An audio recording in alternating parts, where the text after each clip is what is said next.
y federales. Ahora nos toca ver qué diferencias había en sus formas de entender la economía. Por un lado, los unitarios van a sostener y defender lo que era el libre cambio. ¿Sí? El libre cambio, una vez que había caído el monopolio español, empezamos a comerciar libremente, pero la que va a concentrar acá el poder económico va a ser Buenos Aires. ¿Por qué? Para todo este territorio existía un solo puerto, que era el puerto de Buenos Aires, y allí también se encontraba la aduana. Entonces todo producto que ingresaba o salía debía pagar un arancel. ¿Y quién se quedaba con esas rentas que se obtenían de la aduana? Buenos Aires. Los unitarios van a defender esa postura. Puerto único y aduana para Buenos Aires y libre comercio, es decir, el ingreso irrestricto de productos extranjeros, sobre todo productos ingleses. Fíjense cómo Inglaterra se va posicionando como la nueva potencia económica y nosotros dependientes de ella.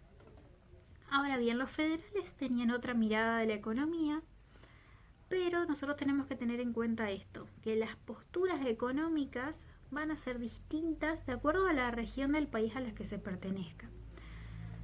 Tenemos que tener en cuenta que en 1820 las economías regionales muestran distintas realidades.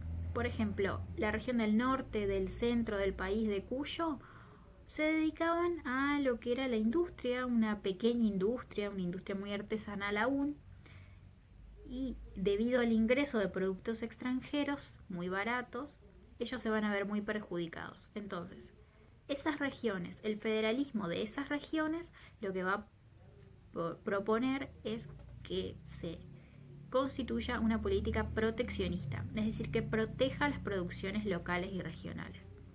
Ahora bien, pensemos en nuestra región, donde estamos ahora, que es la región del litoral.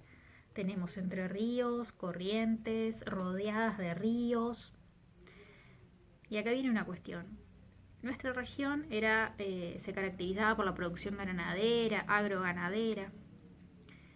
Y por supuesto que habrá tenido la intencionalidad de comerciar con el exterior para vender esas producciones.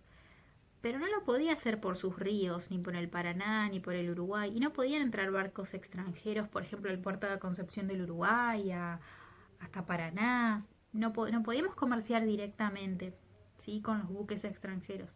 Siempre teníamos que tener de intermediaria a Buenos Aires, porque era el puerto único, ¿sí? Entonces, el litoral lo que va a pretender es, o piensa, ¿por qué siempre está como intermediaria Buenos Aires y no podemos comerciar directamente? ¿Por qué está prohibida la navegación por los ríos interiores? Entonces, lo que el interior va a proponer es lo que se denominó la libre navegación de los ríos, ¿sí? Esa va a ser la postura del litoral. Ahora bien, Buenos Aires, que había federales en Buenos Aires también, van a decir, si cada provincia es autónoma y no hay un estado central, Buenos Aires tiene que seguir manejando para sí misma y obteniendo los recursos de la aduana y manejando el puerto único. Entonces, la cuestión de la aduana, del puerto y de la libre navegación de los ríos van a ser puntos de tensión en esta época. Y más adelante también. Entonces, prestemos atención a las diferencias que había en las economías de la época de cada región. Y es algo que si nos ponemos a pensar, en la actualidad también podemos encontrar que cada región tiene sus intereses económicos. Y Buenos Aires también. Y siempre hay pujas y hay tensiones en esos aspectos. Bueno, vimos entonces diferencias entre unitarios y federales en lo político y en lo económico. También había diferencias culturales, por ejemplo, los federales eran más defensores de lo tradicional, mientras que los unitarios tienen una mirada más europeizada, de tomar como modelo cultural a Europa.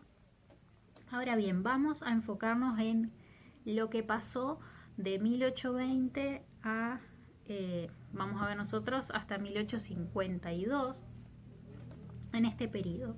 Vieron que dijimos que fue una época muy convulsionada de luchas entre estos dos proyectos, de guerras civiles, y vimos que cada provincia se gobernó de manera autónoma. Vamos a ver qué pasó en Buenos Aires. Nosotros en la clase que vamos a encontrar que la provincia de Buenos Aires va a comenzar una etapa en la cual vamos a ver que tenía como gobernador a Martín Rodríguez y aparece aquí un personaje importante que fue Bernardino Rivadavia, que era su ministro de gobierno. Él se encargó de llevar adelante reformas políticas, religiosas, culturales, económicas, que tenían como objetivo modernizar y terminar con los despojos del orden colonial. Y vamos a ver que es una tendencia, o su gobierno se caracteriza por ser de una tendencia liberal e incluso unitaria. Ustedes van a encontrar allí las reformas y también van a encontrar algo que podemos destacar para mal de su gobierno, que fue quien inicia con la deuda externa de nuestro país. Este fue el proyecto de Buenos Aires, que se caracterizó también por darle una gran expansión ganadera a la provincia, y mientras las demás provincias decaían económicamente, Buenos Aires, porque manejaba las rentas de la aduana y el puerto, crecía económicamente y se produce, como les decía, un gran crecimiento de la actividad ganadera, mucha incorporación de tierras, y esto le da muchísimo poder económico a Buenos Aires. Van a aparecer allí en la clase algunas cuestiones. Hacia 1824, por ejemplo, se trata de convocar un congreso. Nuevamente se convoca a las provincias a un congreso constituyente para ver si nos íbamos definitivamente a organizar, a aunar de nuevo, a tener una constitución. Vamos a ver que en ese contexto también se empieza a producir un conflicto con el Brasil, una guerra.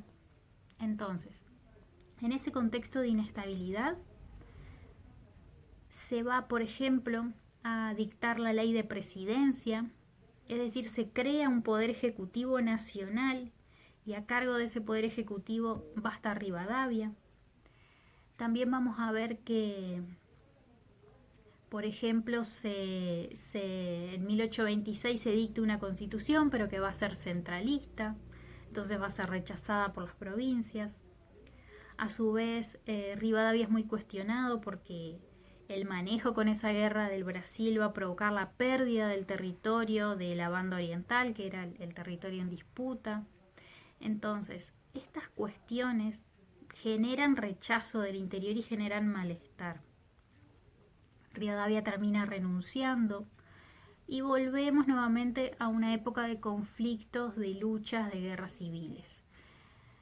El punto más álgido de esta violencia de la época va a ser, por ejemplo, el fusilamiento de Dorrego, que era federal, que tras, digamos, la renuncia de Rivadavia, él va a ser nombrado como gobernador, pero va a ser asesinado por Lavalle, que era un unitario. Entonces vemos que es una época muy convulsionada, una época de caudillos, de luchas, de conflictos entre unitarios y federales.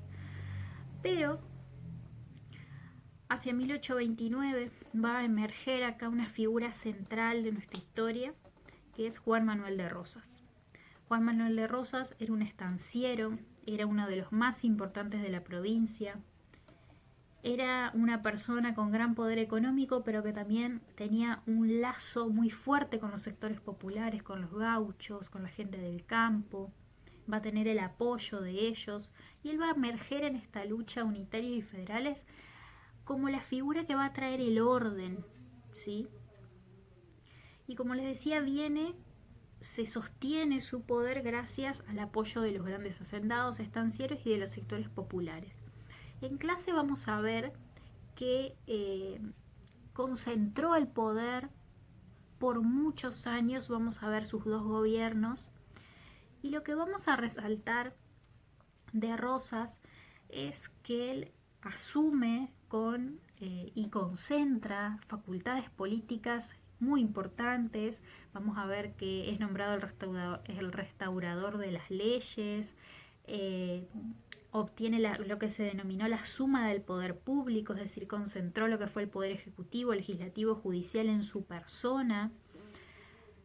Y además vamos a ver que si bien tenía gran poder en la provincia de Buenos Aires, era su gobernador, en esta época, para tratar de acordar con las provincias de corte federal, porque Rosas se reconocía como federal,